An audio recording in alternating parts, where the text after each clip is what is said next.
Stop breathing. Hold it. Hold it. Oh. One more time, dear. Hold it. Oh, no, work with me. Come on. Come on. It is Aftershok's first aid tip of the week. I'm Rod Foster, 25 years as a first aid instructor.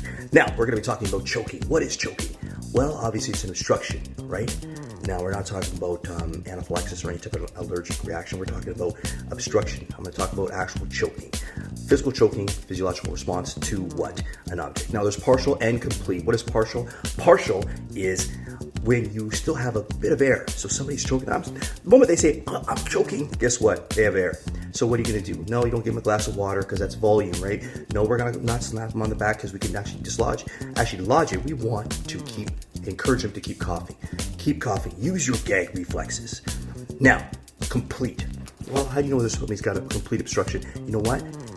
Cyanosis, hypoxia, your face is going to turn blue, veins in the face are going to come out, and they're looking at you, and you're going to say, hey, do you need help? They give you that nod.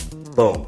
You walk in, right? What you're going to be doing now is you're going to be doing back blows, 5 of them, then followed by abdominal thrust, which is the Heimlich maneuver, but we don't like to say that anymore. Now, what is the process of choking?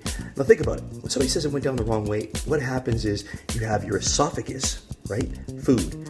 Then you have your trachea, air, and you have your epiglottis. Now, if you're drinking or eating too fast, what happens is, boom, it kind of sneaks and goes down the trachea. God has made these bodies that they're an amazing tool. So what happened is the gag reflexes, pop, pop, pop. Then you start to cough. Okay? So again, once you've done all those things that you're supposed to do, we're then going to do that. Obviously, we recommend that person to go to the emergency, the clinic, because they could have any sort of damage to the throat, trachea. Now, let's not think that just choking is affecting, toddlers, children, and seniors. Okay, the highest fatality for choking is actually male between the ages of 20 and 45. Now, do you know what the major cause of choking is?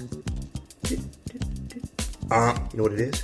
It's actual alcohol. You know why? What does alcohol do? Well, the alcohol consumption, what happens is the actual gag reflexes start becoming inebriated. Or say they become drunk or tired or lazy.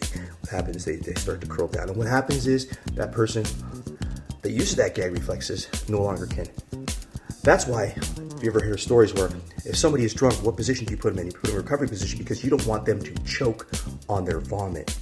Now, we don't put that position for somebody who has the normal flu because their gag reflexes are intact, right? They're able to projectile that vomit versus somebody who's drunk and their gag reflex is not working, okay? So again, alcohol plays a huge role.